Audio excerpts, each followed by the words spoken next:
Sí, gracias. Buenas tardes, muchas gracias por acompañarnos el día de hoy en esta, entiendo que es la última conferencia de CEPIT del 2024. Agradecemos como siempre el apoyo del doctor Julio Sierra de UPC, que nos ha apoyado ya en varias ocasiones con conferencias que han sido muy exitosas, muy bien recibidas. Eh, ya lo conocen, el doctor Sierra, y sin más preámbulo le voy a ceder el micrófono para que nos pueda hacer su presentación. Muchas gracias, doctor Sierra. Un saludo para nuestro presidente Eduardo Aguirre y Carla Santana, que tuvo un asunto familiar que le impidió estar el día de hoy, pero que va a estar muy atenta a la grabación. Adelante y muchas gracias. Gracias.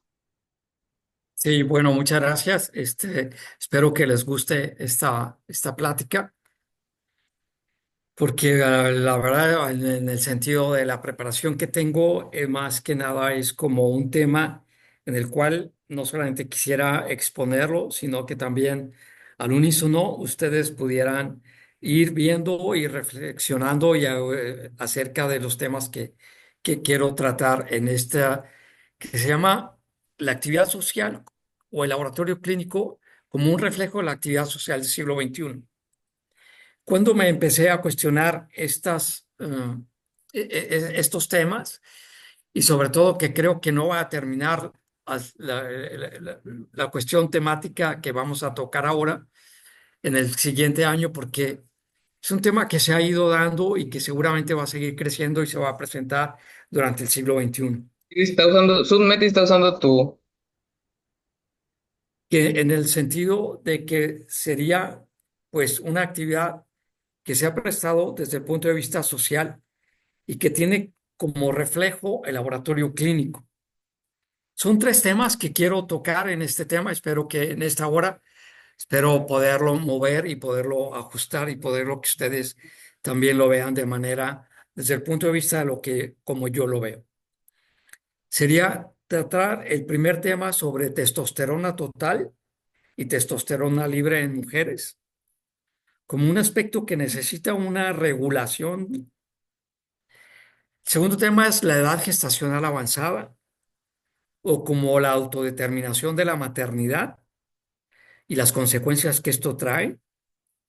Y el tercer tema, también más doloroso, que es sobre sífilis congénita o el derecho a la salud que tienen todos los menores. Entonces, ¿dónde comienza el primer el tema de la agenda con la testosterona total y la medición de la testosterona libre en mujeres? Esto porque creo que representa un reto y una actividad social. Representa un reto porque seguramente no solamente me ha pasado a mí, les ha pasado a otros laboratorios clínicos, en los cuales se enfrentan ahora a la medición de la testosterona como una determinación muy buscada por las mujeres, pero que tiene algunas implicaciones y principalmente cuando no se conoce o cuando no hay una indicación médica precisa para la misma. Y esto conlleva a un reto para el laboratorio porque enfrentarse a niveles de testosterona de 1500 más, incluso más elevados que los valores normales para hombres, pues representa una necesidad de sacar un resultado lo más confiable posible. Vamos a comenzar recordando un poco sobre acerca de la fisiología de la testosterona. La testosterona tiene principalmente, pues, actividades en la mujer, diferentes en el hombre, pero tiene como principales indicaciones el desarrollo folicular, el metabolismo de los huesos y una función importante como función cognitiva en el bienestar y en el bienestar sexual de la mujer. Entonces, ayuda y mantiene las características en la vida adulta, pero tiene con una regulación importante que es casi su única indicación para realizar una testosterona en mujeres, que es ayuda o mantiene la actividad sexual de la mujer de una manera principalmente de lo que se llama el bienestar. La producción de la testosterona en las células androgénicas, principalmente en la mujer, son dos sitios, las células adrenales y los ovarios en menor cantidad. Y estas tienen pues entonces a partir de la DEA-sulfato, que se va a ir descomponiendo en diferentes metabolitos hasta llegar hasta DEA y androstendiona y por último a testosterona, pero una producción muy baja que es de 0,2 a 0,25 miligramos por día. Y sin embargo, la influencia de las mediciones para mantener los niveles por arriba es lo que repercute en el laboratorio clínico. Esta testosterona puede activarse directamente o convertirse en estrógenos y tener entonces su acción a través de la vía estrogénica. Y esto, pues en un momento dado, va a tener precursor la DEA-sulfato, como lo habíamos dicho, el androstendiona, como otras dos vías de producción, que una va a estrona y otra va a estradiol, y la testosterona también a estradiol.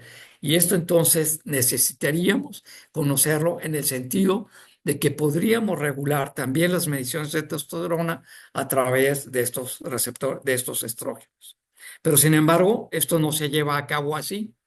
Sabemos en un momento dado que esta testosterona, cuando tiene no una producción endógena, sino se administra exógenamente, va a ser captada por los receptores estrogénicos que no se encuentran solo en ovarios, sino que estos receptores estrogénicos se encuentran en la piel, en el intestino, en las mucosas. Entonces, que hay muchos sitios de captación para la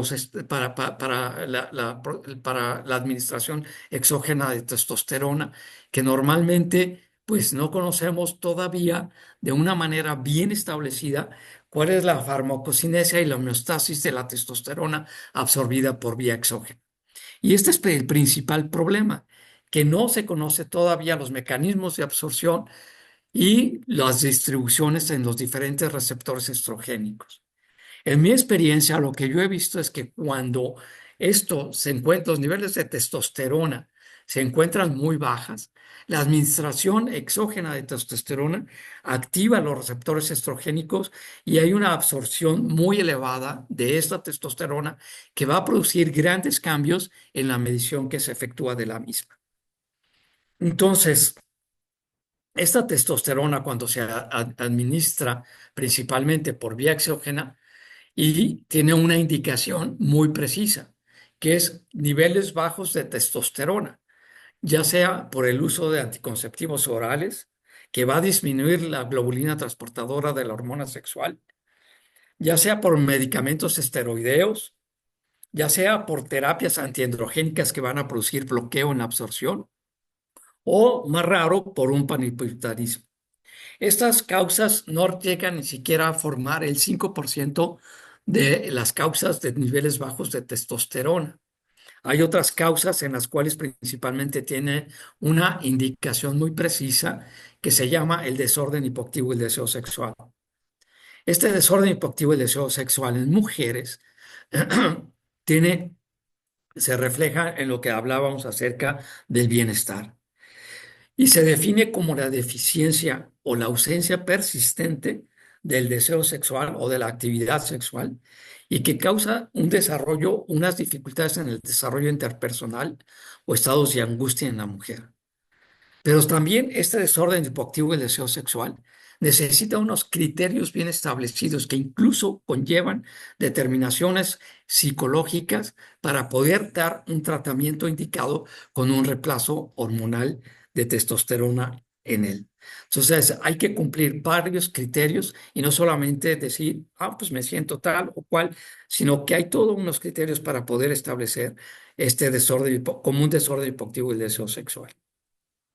Sin embargo, puesto que la testosterona también tiene otras actividades que no están solamente relacionadas con el deseo sexual, encuentran ahora otras aplicaciones, como por ejemplo activar el metabolismo muscular a través de la lipólisis, el sentido de bajar de peso por una producción de energía incrementado a través de la sensibilidad incrementada a la insulina. Y pues lo más importante en las funciones cognitivas, mejorar la interacción de los neurotransmisores para obtener estados de alerta y de bienestar mucho más persistentes.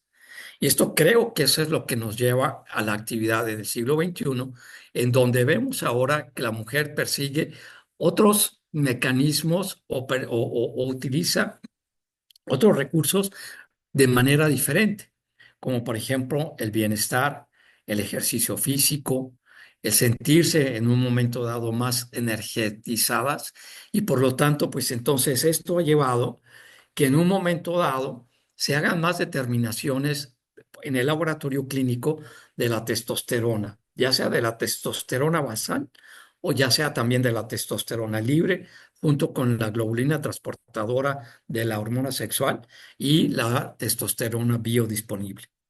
Sin embargo, la testosterona total, la determinación de testosterona total, tiene también solamente dos indicaciones muy precisas. Uno, distinguir niveles elevados, valores sugeridos por problemas androgénicos, o en un momento dado, excluir concentraciones por arriba de los niveles fisiológicos cuando se está llevando un tratamiento de testosterona por las causas que se habían mencionado hace un momento. Y la segunda determinación, que es la testosterona libre, tiene una causa muy precisa, que solo a través de establecer el monitoreo de los niveles de testosterona basal para ir regulando si la testosterona libre se encuentra incrementada o se encuentra baja. Y este monitoreo tiene indicaciones muy precisas. Debe hacerse a las 3 o a las 6 semanas después de iniciar un tratamiento. Si se incrementan los tratamientos después de 6 semanas, hay necesidad de hacer reajustes en las dosis administradas, o si no hay una respuesta clínica a la dosis administrada de testosterona y se tendría que recurrir entonces a medir la testosterona unida a la albúmina, a la globulina transportadora y poder hacer dosificaciones incrementadas. Entonces, hay indicaciones médicas muy precisas para la medición de la testosterona basal con fines diagnósticos y la testosterona libre con fines de monitoreo. ¿Y por qué entonces? Pues porque actualmente sabemos todos que la terapéutica indicada para el reemplazo de testosterona utiliza fármacos que están diseñados para testosterona para hombres. No hay un medicamento hasta este momento de testosterona, de unos niveles de testosterona en medicamentos regulados para mujeres. Esta terapéutica está en base a estrógenos y a metiltestosterona y se presenta en forma de inyecciones, de peles, de cremas, de parches, de geles, de cápsulas o tabletas de diasulfato. Y entonces esto debería en un momento dado, pues, tener que estar regulando las mediciones de lo que se administra.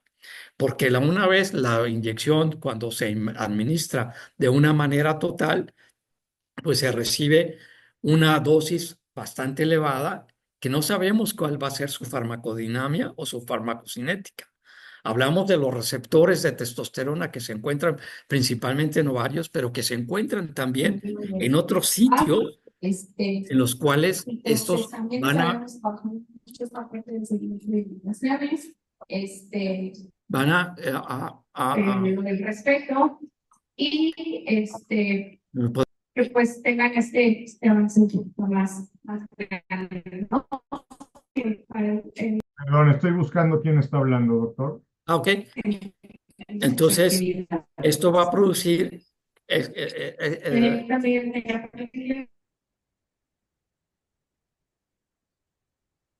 ¿listo? Entonces, estas presentaciones les decía que principalmente están dosificadas para los reemplazos de testosterona en hombres y no para los desplazos de testosterona en mujeres.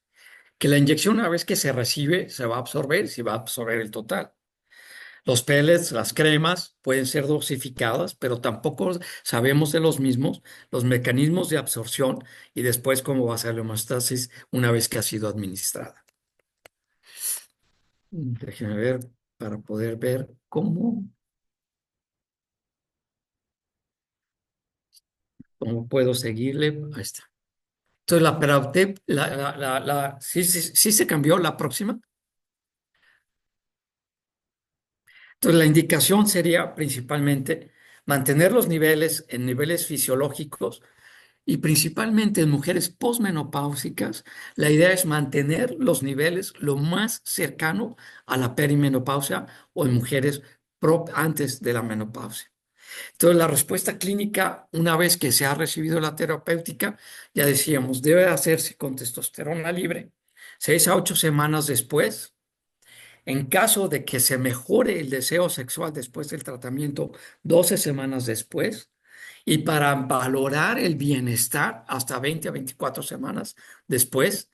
Y si no hay signo y si no hay signo o hay signo de mejora, pues entonces llevarlo a los 6 o a los 12 meses. ¿Por qué?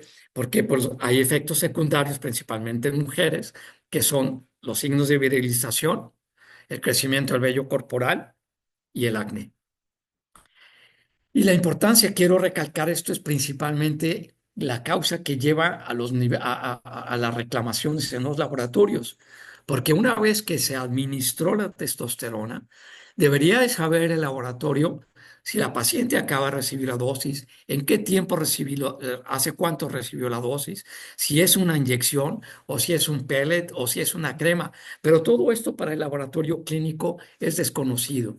¿Por qué? Pues porque en un momento dado se ha observado que la testosterona puede tener picos de elevación que se presentan hasta el 37%, que en un momento dado estas mejoras de la administración, cuando se han comparado con grupos que se utilizan placebo, los beneficios obtenidos de los mismos es igual. O sea, hasta el 37% de las mujeres que han recibido un placebo, comparado con aquellas que en un momento dado han recibido también dosis de testosterona, el comportamiento es igual.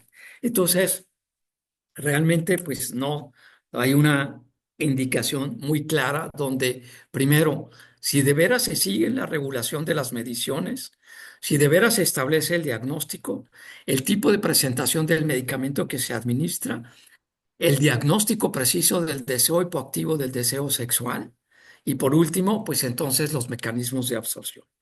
Creo que todos estos no se toman en cuenta a la hora de hacer una medición.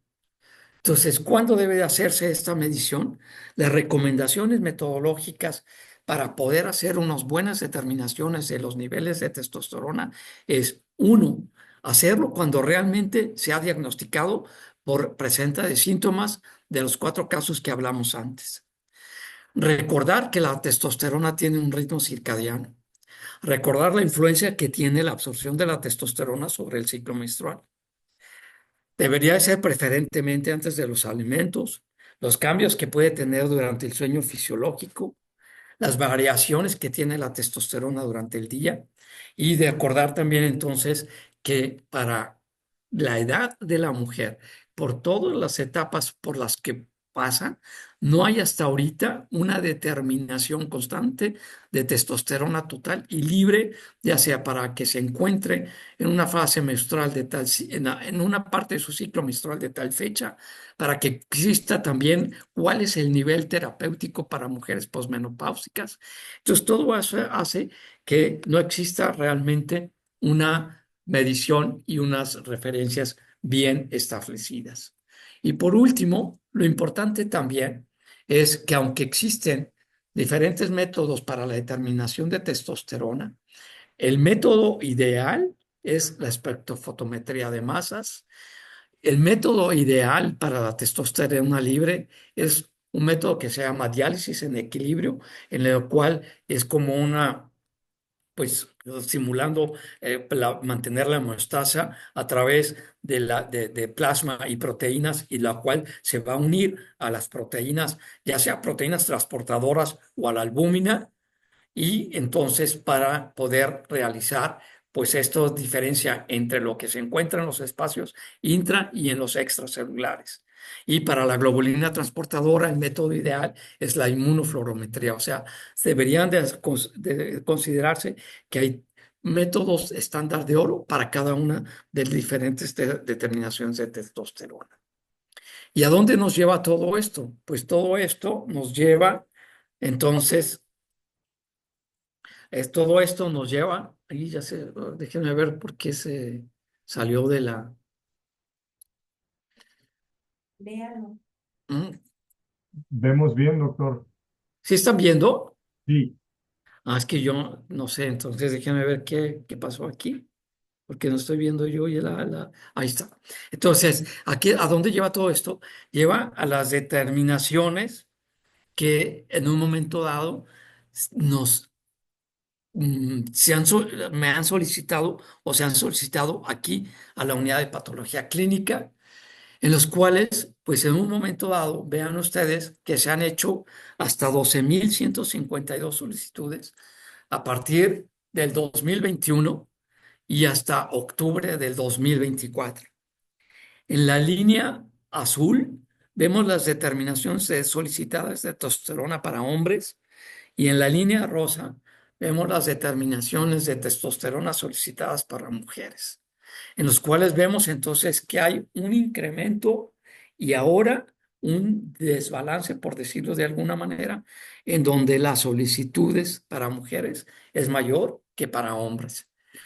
Llevamos el 47% contra el 53% en el 2021, el 48% contra el 52% para 2022, el 52% para 2024 contra el 48% de las solicitudes entre hombres y mujeres.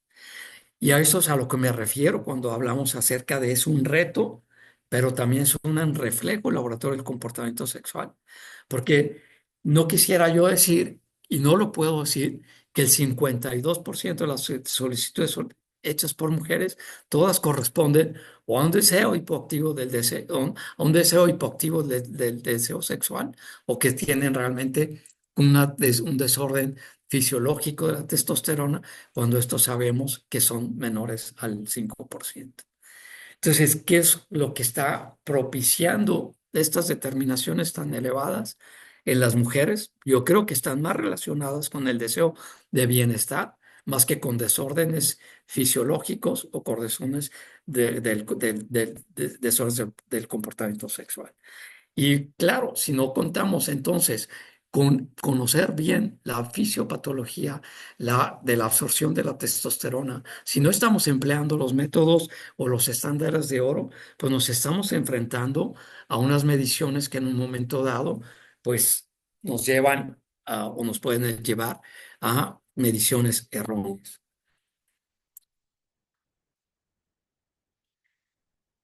¿Cuáles son los valores promedio de la población de estudio? Ahí tenemos esta tabla en donde vemos que de estos 12.000 casos estudiados, yo he podido ir determinando cuáles son los niveles de testosterona total, libre, biodisponible y globulina transportadora en diferentes edades, puestos en clases de 10, de 1 a 17, 18, etcétera. Y donde vemos entonces, pues, que existe entre los niveles para la testosterona para mujeres posmenopáusicas, contando lo de 50 a 59, 60 a 69, los niveles normales están entre 47 y 50 de testosterona total, que se asemejan un poco más a cuando existe la mayor producción de la testosterona, que sería entre los 29 y los 39 años a la mitad.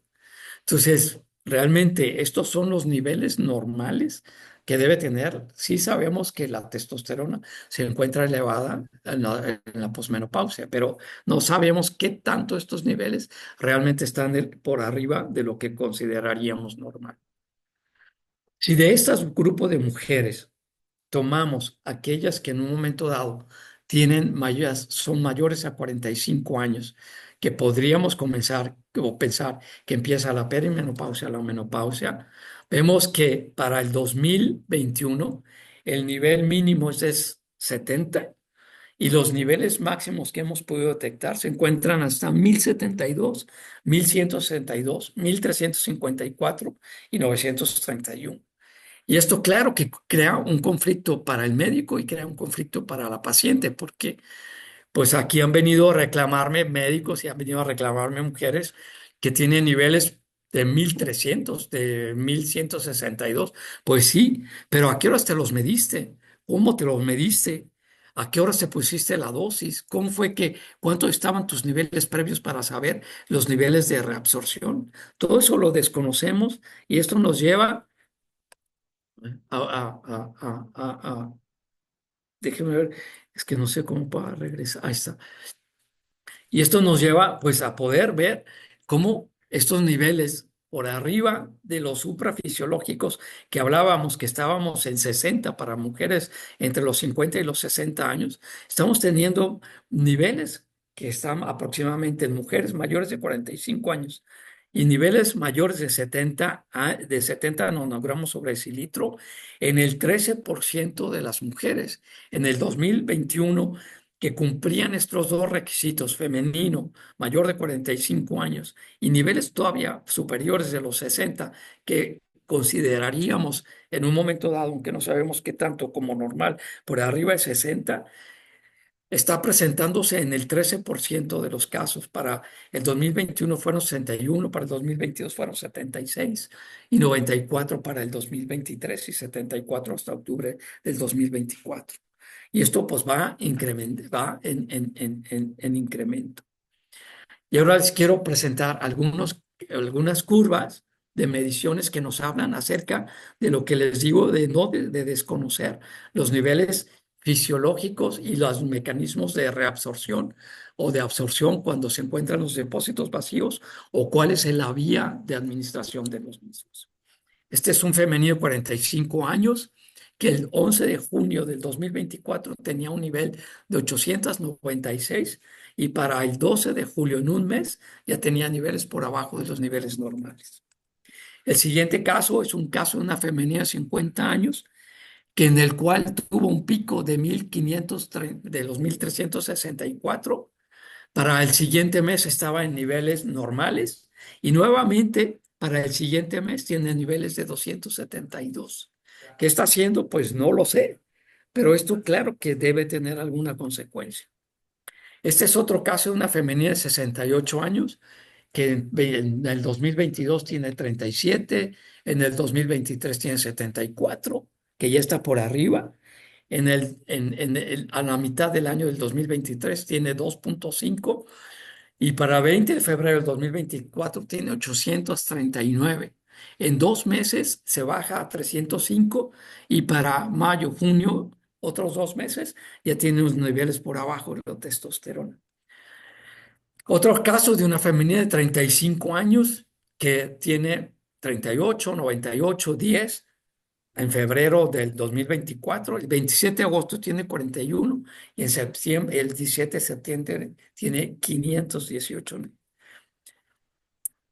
En este caso tenemos otro femenino de 62 y de 61 años que llega hasta tener a 967 en agosto del 2023 y en julio tiene 867. O sea, tiene un año con niveles suprafisiológicos en lo mismo. Y lo mismo para la paciente de 61 años, en donde el 7 de abril del 2023 tiene 300 y el 16 de mayo tiene 547. Son dos casos de niveles suprafisiológicos por persistencia más de un año. Y así podría extenderme con muchísimos casos. Quise traer algunos de ustedes para casos para evidenciar precisamente estos niveles. Fíjense cómo el primer caso de testosterona de una femenina de 51 años tiene 1500 en 28 de agosto de 2024 y el 14 de octubre tiene 1295. Y así podríamos ir presentando diferentes casos como ustedes pueden ver en las diapositivas. Entonces, ¿qué condiciones tiene el laboratorio para enfrentar estos retos? Bueno, pues deberíamos de conocer la fase del ciclo menstrual para saber cuál es el momento ideal para hacer una toma, saber que esto se puede ir regulando a través de la globulina transportadora de la hormona sexual, porque cuando se encuentra dentro de los rangos de referencia, la testosterona libre no tiene un valor diagnóstico, puesto que se va a estar unida a la globulina transportadora y no va a tener efectos fisiológicos. Pero que cuando la globulina transportadora se encuentra por debajo de referencia, los niveles de testosterona libre pueden ser útiles ahora sí para poder diagnosticar un hipogonadismo más que los de testosterona total. Pero estos casos realmente no se están usando, o al menos yo no lo veo así reflejado en los casos que les he estado presentando. Entonces, para recordar es que saber que uno no se conoce suficientemente los efectos de la testosterona mayores en mujeres mayores de 65 años, que no existen todavía unos datos necesarios para establecer una recomendación de uso en mujeres premenopáusicas, como vimos el caso de una mujer de 35 años, que no existe evidencia suficiente para o mantener los trastornos cognitivos y de bienestar, ya que el 37% de las mujeres que usaron un placebo sintieron los mismos beneficios que la testosterona total y que no existe una evidencia suficiente para mantener cuál es la cinética de la absorción ni cómo se mantienen estos datos de absorción consistentemente. Entonces, ante esto, ¿qué se ha hecho? Pues el consenso global para el uso de la testosterona en mujeres dice que no existe una evidencia clara para poder utilizar la testosterona en mujeres. Y que sin embargo, estas mujeres se han estado tratando por décadas con intención de mejorar los beneficios que presenta la testosterona como tal en los casos de que quieran manejar unos mayores niveles de energía, una lipólisis aumentada o mantener una vida sexual sana, pero que en un momento dado, pues se tienen que conocer todos estos riesgos que hasta ahorita no se han conocido. Y por lo tanto, mi conclusión personal es que dado que las determinaciones de testosterona total y libre no se realizan todavía en condiciones reguladas y no se cuenta todavía con la metodología estandarizada, porque creo que no existe en México al menos ningún laboratorio que use espectrofotometría de masas para los niveles de testosterona, deberíamos de empezar a buscar estos tipos de tablas o de segmentos que les presenté para ir conociendo un poco más acerca de cómo se va a presentar en diferentes edades de la mujer, qué resultados podríamos esperar, cuándo realmente establecer una indicación para la medición de testosterona total o de testosterona libre, puesto que hay una gran demanda de estas mediciones y que por lo tanto, pues comenzando con el subtema del título, que es deberíamos de empezar a pensar en crear una regulación para las mediciones de la testosterona. El siguiente caso que les quiero presentar es lo que se conoce como la edad gestacional avanzada, o que yo le puse el título de la autodeterminación de la maternidad. Este caso de la edad gestacional avanzada también es un reflejo de la actividad social, porque para todos es bien conocido y bien sabido que ahora, pues el retraso de la maternidad en las mujeres, pues es una decisión que se ha tomado en base, pues, a muchas cosas que necesariamente son buenas, como pues adquirir mayores niveles de independencia, adquirir mayores niveles económicos, adquirir mayores niveles profesionales que no están mal, o sea, que son buenos, pero que en un momento dado llevan a la mujer a tomar la decisión de retrasar el embarazo y como tal, un embarazo gestacional o un embarazo fuera de la edad gestacional se considera cuando es un embarazo por arriba de los 35 años. ¿Y esto por qué? Pues porque los riesgos que implica el embarazo después de esta edad y principalmente cuando son primigestas. Anteriormente, el embarazo en edad gestacional avanzada se conocía como un embarazo senil. Y bueno, pues claro que era una gran controversia este término y por eso ahora se cambia este término a un embarazo en edad gestacional avanzada. Y se considera que es cuando es mayor de los 35 años. ¿Y por qué se ha considerado así? Se ha considerado por algunas razones. La principal es, uno, el número de ovocitos que va disminuyendo en la mujer conforme avanza la edad. Al nacimiento cuenta con de 1 a 2 millones. En la pubertad disminuyen de 300 a 500,000. A los 37 años solo cuenta con 25,000 y a partir de los 51 años cuenta con 1,000. Entonces, el promedio de un éxito de un embarazo de éxito, pues va disminuyendo conforme va avanzando la edad de la mujer. Pero no solamente el número de ovocitos va disminuyendo y tener un embarazo exitoso va disminuyendo con la edad, sino que también se ha visto que incluso recurriendo a métodos como la fertilización in vitro, el cuando la tasa de éxito del embarazo también disminuye. Cuando la edad es a menores a 31 años, el promedio de éxito de un embarazo con éxito es del 41%. Cuando es en 31 y 35, es ya solamente del 31%. Cuando conforme avanzan los mayores de 35 años, pues el éxito es del 22% y ahí va decayendo a los 41, 42 a solo 12%, a 43 y 44 al 5% y el mayor de 44 años solo al 1%. Y sin embargo, el número así como decae la probabilidad de un embarazo exitoso, aumenta los riesgos a los mismos.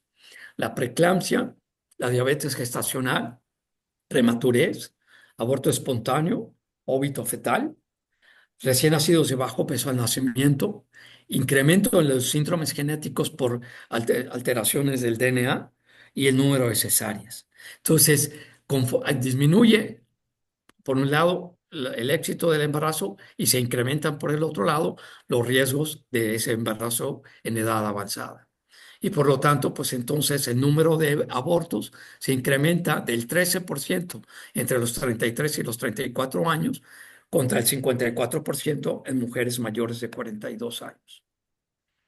Entonces, todo esto ha llevado a considerar también que existen, como todos sabemos, un crecimiento que es desde el punto de vista geométrico para la progresión de la subunidad beta y que estas concentraciones se encuentran muy elevadas durante el primer trimestre, que el mayor pico se encuentra entre las 10 semanas y empieza a disminuir a las 16 semanas. Pero lo que no se sabe todavía y se piensa es que los valores de la subunidad beta en mujeres, ya sea por fecundación in vitro, o sea, o cuando están en un embarazo con gestacional avanzada, los niveles de subunidad beta son menores. Y que por otro lado también en embarazos gemelares en donde son niño y niña, se ha visto que en comparación con embarazos en niños, en hombres de sexo masculino, los niveles de la hormona, de la subunidad beta son menores. Entonces, fisiológicamente hay también algunos cambios que todavía no conocemos de una manera muy precisa. Aquí les muestro cuáles son las solicitudes para los diferentes años, igual que se los presenté para lo de la testosterona. Y las solicitudes para la determinación de la subunidad beta, pues de los diferentes años, pues son para 17,436 que hemos estudiado. Y las solicitudes para mujeres son el 16%, 16,000 casos, que representan más del 90% de los casos. Pero las solicitudes para mujeres mayores de 35 años, miren cómo se han incrementado. Eran del 37% para el 2021, 38% para el 2022, 39% para el 2023 y 39% para el 2024, aproximadamente siendo un 38% de solicitudes de medición de subunidad beta para mujeres mayores de 35 años.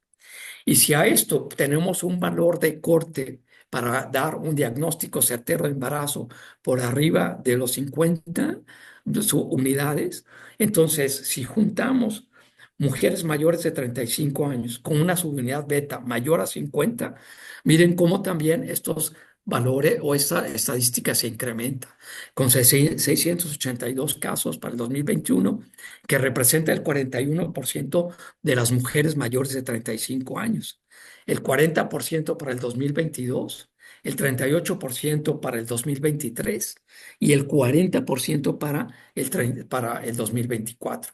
De 1,300, 519 609, 689 y 682 comprendían los dos criterios, mayores de 35 y una beta por arriba de 50. Entonces, pues el número de solicitudes va en incremento. Y por otro lado, entonces les quiero demostrar esto. Miren cómo, por ejemplo, tenemos el caso de una mujer femenina de 48 años, que sí, podemos asegurar que está embarazada, porque sus niveles de progesterona también se van elevando conforme va aumentando el valor de la testosterona. Pero ¿qué podemos ver aquí? Podemos ver que existe, desde mi punto de vista, dos cosas. Una es un embarazo muy deseado, lo cual incrementa pues la ansiedad en la mujer. Y por otro lado, la exposición a los abortos, que vimos que se incrementaba a veces por arriba del 37%. Esto crea entonces, desde mi punto de vista, un escenario de mucha angustia para este tipo de mujeres, que son embarazos muy deseados y que se han sometido a muchos tratamientos para lo mismo. Y vemos, por ejemplo, entonces, en este caso, como en el caso de una mujer de 48 años, tiene unos niveles en 8 de octubre de 1300, el 10 de octubre 1600 y el 15 de octubre 1700. Aunque sus niveles de progesterona se van elevando de 8, de 19 y de 21, la progresión de los niveles de beta no se da como se da normalmente en una mujer menor de 35 años. 1300, 1600, 1700, cada 2 días realizándose estas determinaciones. Y aquí tenemos el caso de una mujer de 39 años, que el 4 de octubre tenía un valor cercano ya a un valor para hablar de embarazo, de 48. El 7 de octubre, 143. El 10 de octubre, 565. El 18 de octubre, 587. Y el 15 de octubre, 74. Yo me imagino la pérdida y el duelo que viven estas mujeres. No sé qué tanto compensa, pero bueno, pues eso lo valorará cada quien. Y yo entonces, para poderles hablar de esto, me entrevisté con diferentes ginecólogos y les pregunté cómo atendían ellos estos casos de duelo o estas progresiones o estas ansiedades en las mujeres. Y me dice, pues que en un momento dado cobraba más el psicólogo que el ginecólogo y por lo tanto, pues mejor decidieron nada más decirle, a ver, están estos riesgos, esto se maneja así y pues quitaron este tipo de consulta, pero pues la pérdida y el duelo y la ansiedad que se maneja me parece que es muy evidente. Vean ustedes, por ejemplo, este caso de una mujer de 40 años que el 28 de octubre, el 30 de octubre, el 1 de noviembre, 3 de noviembre, 6 de noviembre, 8 de noviembre, 12 de noviembre, 17 de noviembre, 19 de noviembre y 22 de noviembre, hasta donde pues llega a 788 y de ahí empieza a declinar, pero ya cada 2 días está haciéndose la determinación de beta. ¿Cuál es el reto entonces si volvemos a la actividad, al título de la plática inicial? ¿Cuál es el reto para el laboratorio? El reto para el laboratorio implica saber muy bien cuáles son el error total que tiene el laboratorio. Porque si nosotros vemos que el 1 de noviembre tiene 721, el 3 de noviembre tiene 735, el nivel de incertidumbre para la medición se incrementa. Porque por un lado tiene uno que conocer cuál es el error total que tiene el laboratorio para poder dar en las condiciones que estamos hablando, que les digo, de embarazos muy deseados y de una ansiedad muy medida, el error estándar que tiene el laboratorio para medir la subunidad beta.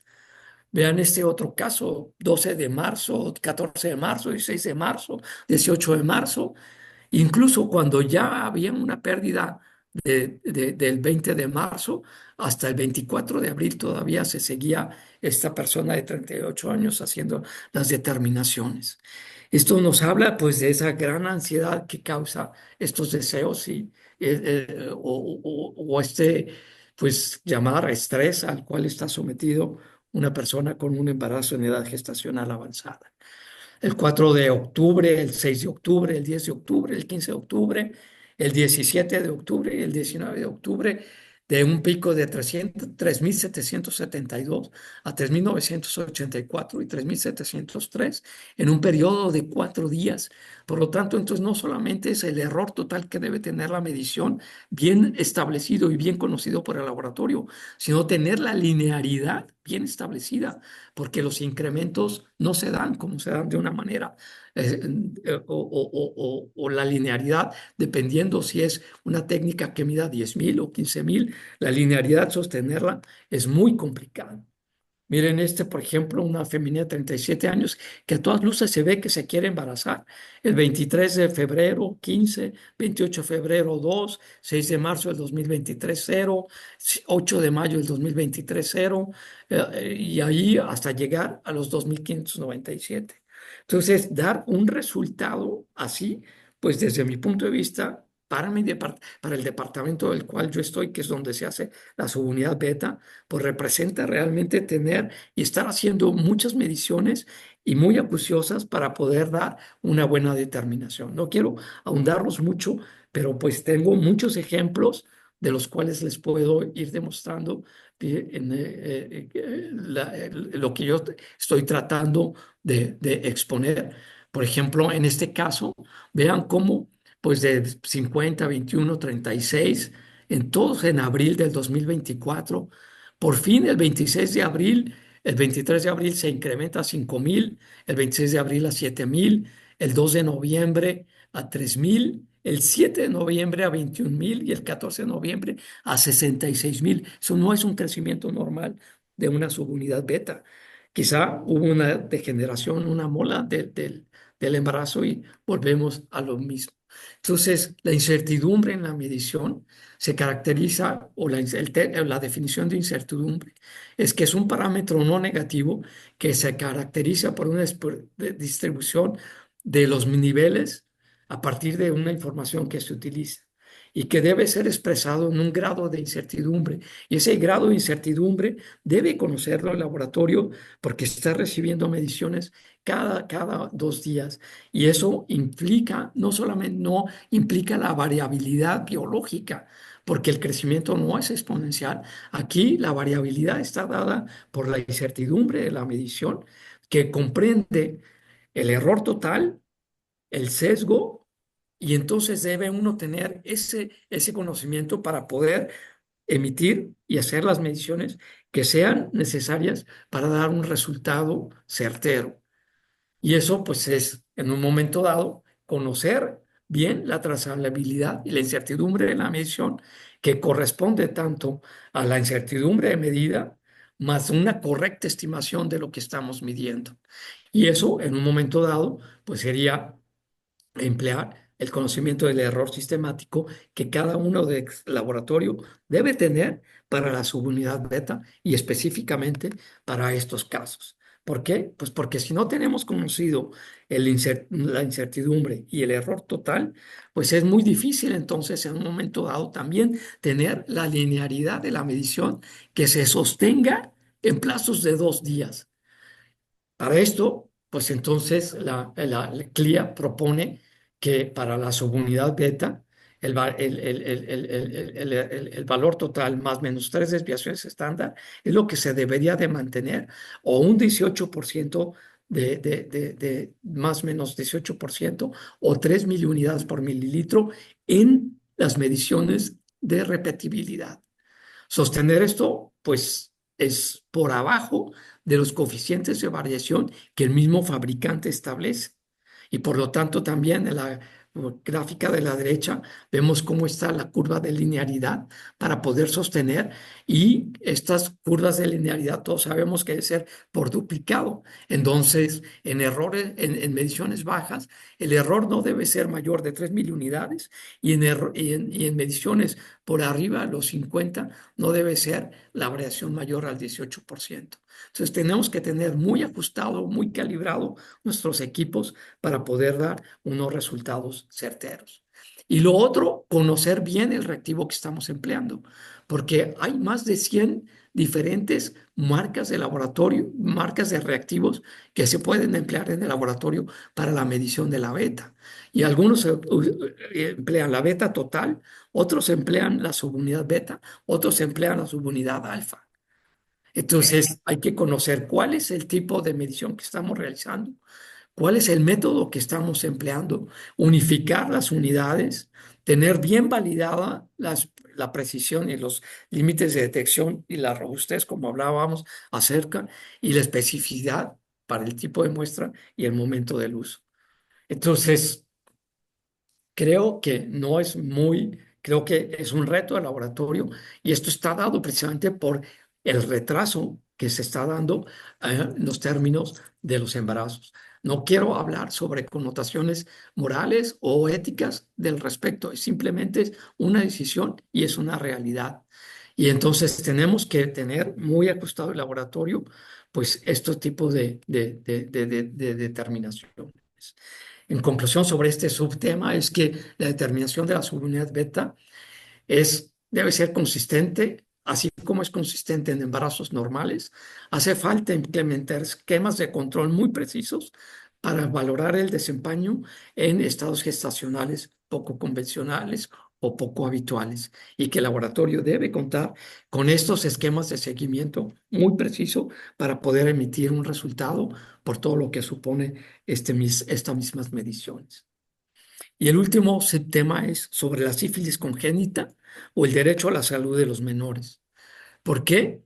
Pues porque todos sabemos, todos hemos visto que hay un incremento de los VDRLs positivos unidos no solamente a las enfermedades de transmisión sexual, como es el VIH-Sida, en donde nuevamente a través de la reducción de las campañas de prevención se ha incrementado el número de casos de VIH y por lo tanto también el número de casos de sífilis adquirida.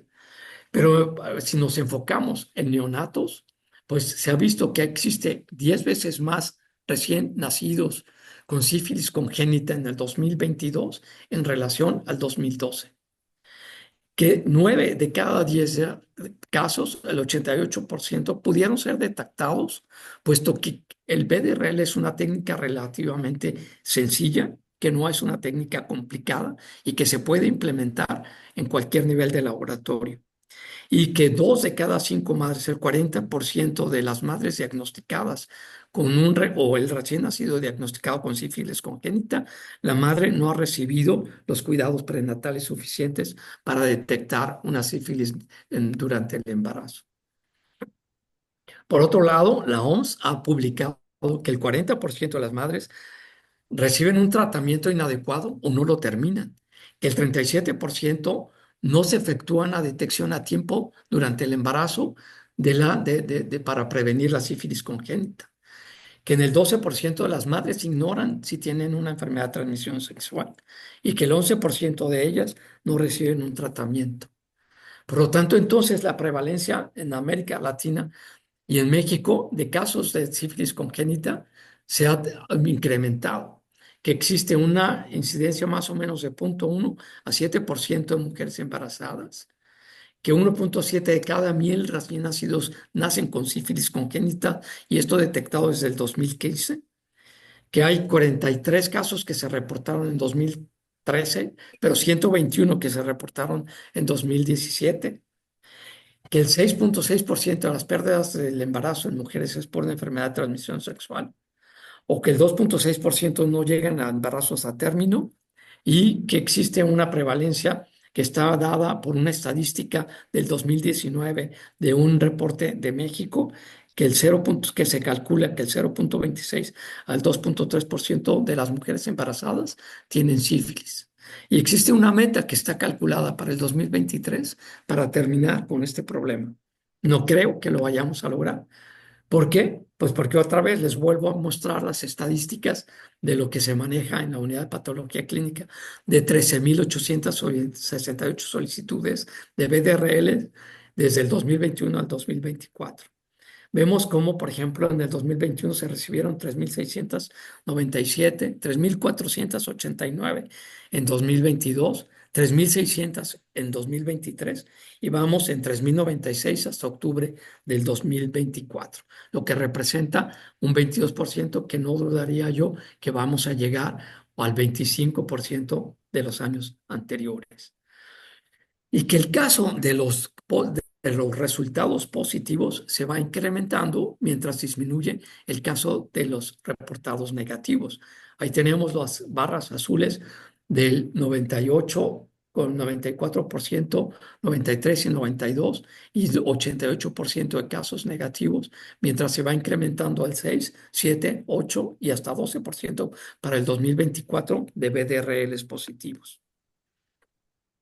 Pero si lo volvemos a estratificar, estos casos, por ejemplo, para casos mayores de 18 años, o sea, mujeres que pueden estar en edad gestacional y hombres que están también en edad reproductiva, de los 2.862 casos, pues el 92% ha sido negativo, pero estamos hablando sobre mayores de 18 años, el caso se da igual. El 5, el 6, el 7 y el 9% de casos positivos solo para mayores de 18 años.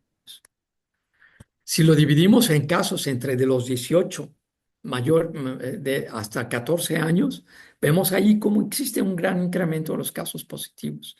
27%, 22%, 18% y 16%. Y entre los 14 y los menores de 2 años, cómo existe también aquí un gran incremento, 8%, 3%, 2%, pero en lo que va del 2024 hasta un 15%. Esto representa el 1.1% de población positiva con BDRL positivo entre los 14 y los 2 años de edad. Y para los menores de 2 años de edad, en caso ya de que podríamos hablar de una sífilis congénita, fueron 661 casos, que representa el 4.8%, y que también vemos cómo existe un incremento desde el 2021 del 23% hasta el 43% para el 2024. Entonces, pues, si lo contemplamos así, pues vemos que existe para el 2021 un caso del 2% de los reactivos, el 2022 el 2% de reactivos, el 2023 el 2% de reactivos y el 2024 el 3% de reactivos. ¿Vamos a llegar a la nulidad en el 2030? Pues yo lo veo muy complicado. Entonces, pues vemos como conclusión que la sífilis congénita continúa siendo un problema de salud pública y que no se ha detenido, sino que al contrario va en crecimiento. Es una enfermedad que con unas dosis adecuadas de penicilina podría evitarse este mal. Y que por otro lado, pues son las pruebas accesibles que pueden en un momento dado aplicarse y que en un momento dado se ha tratado de cambiar el algoritmo de detección a un algoritmo inverso. Comenzar por la utilización de los anticuerpos totales, tanto para madres como para hijos, para no dejar escapar ninguno y no contar con unos BDRLs o mal interpretados por ser una prueba semi-cuantitativa o unos casos que no puedan en un momento dado determinarse bien. En cambio, a la hora de usar un algoritmo inverso, donde vamos a detectar anticuerpos IgG y IgM, ya después sí averiguaremos, pero no vamos a dejar escapar ninguno de estos casos. Pues esto es lo que yo les quería presentar en el sentido de lo que representa desde mi punto de vista, un reto para el laboratorio y que es un reflejo de la actividad social, tanto el uso de la testosterona como los del retraso en el embarazo y por supuesto, pues este incremento de los BDRLs en el caso de la sífilis neonatal. Espero que haya sido de su interés y que pues esto pueda despertar, al menos desde mi punto de vista, pues que en cada laboratorio se cuestionen si estamos haciendo las cosas bien, cómo podemos mejorarlas, o cómo podemos en un momento dado, el laboratorio no está exento de los comportamientos que van cambiando conforme la actividad social se desencadena. Muchísimas gracias, doctor Sierra, como siempre. Bueno, Gracias. el día de hoy un tema científico-social, ¿no? Un tema novedoso y muy interesante que cruza pues la parte de ciencia dura con las costumbres, la evolución de las costumbres en la sociedad y las expectativas de la gente, ¿no es así? Sí, claro, esa era la idea de que no estamos exentos ni ajenos o que no solamente hacemos mediciones, sino que Ujú. hacemos más allá de las mediciones. Correcto. ¿Hay alguna pregunta? Por favor, ayúdenme con su manita digital si tienen alguna pregunta o comentario, alguna reflexión sobre estos temas complejos que nos ha presentado el doctor Sierra.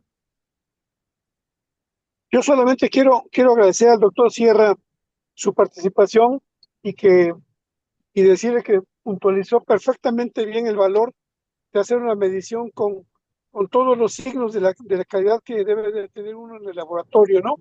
Con errores, sesgos y otras mediciones que uno debe saber perfectamente bien y aplicar para cada uno de los mensurandos. Gracias, Julio. Como siempre, muy interesante, muy puntual y muy académico. Muchas Gracias gracias. a todos. ¿Algún otro comentario, pregunta? Bien, si no es así, voy a detener ahora la grabación.